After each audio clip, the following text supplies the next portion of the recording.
ما قيمة هذه الدنيا أيها الأحبة؟ هل تستحق هذه الأحزان؟ هل تستحق هذا الكدر؟ هل تستحق هذا الضيق؟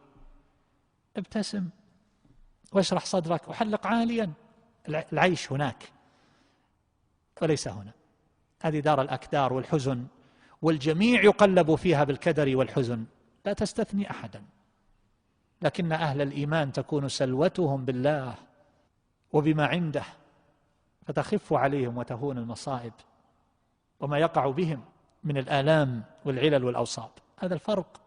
أما غيرهم فلا يوجد أحد، لا يستثنى أحد من كدر، الكل يلاحقه الكدر، وكل بحسبه، كل بحسبه. هذه دار الكدر. لقد خلقنا الإنسان في كبد، ما يمكن أن تحول إلى حال أخرى تكون دار لذة وراحة، فذاك في الجنة هناك تحتاج إلى عمل وصبر.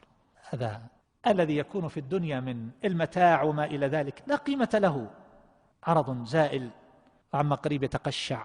اليوم أتأمل مع نفسي في حال كثيرين ممن أعطاهم الله وأولاهم. أمر وأنا أمشي من بيوت أعرفها وأعرف أهلها، الأم توفيت، الأب توفي، الأعمام توفوا، وكانوا في أيام يعمرون هذه الدور، تلاحقوا واحدا بعد الآخر. أين هم؟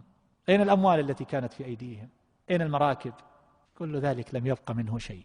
ذهبت أفراحهم ولذاتهم وأحزانهم ونحن في الطريق. لكن يحتاج الإنسان يكون له فقه أيها الأحبة في النظر في ذلك كله، وأن يتطلع إلى الكريم الأكرم سبحانه وتعالى. من كرمه تبارك وتعالى أنه يدعو عباده، يأمرهم بالدعاء ويجيب دعاءهم ويحقق سؤلهم، تيهم من فضله سبحانه وتعالى مما سألوا ومما لم يسألوا، فيكون له إحدى ثلاث. ماذا يريد أكثر من هذا؟ إما أن يدفع عنك من الشر مثل ما دعوت وأنت لا تشعر، وإما أن يتحقق لك المطلوب، أو يدخر في الآخرة فأنت في ربح محقق.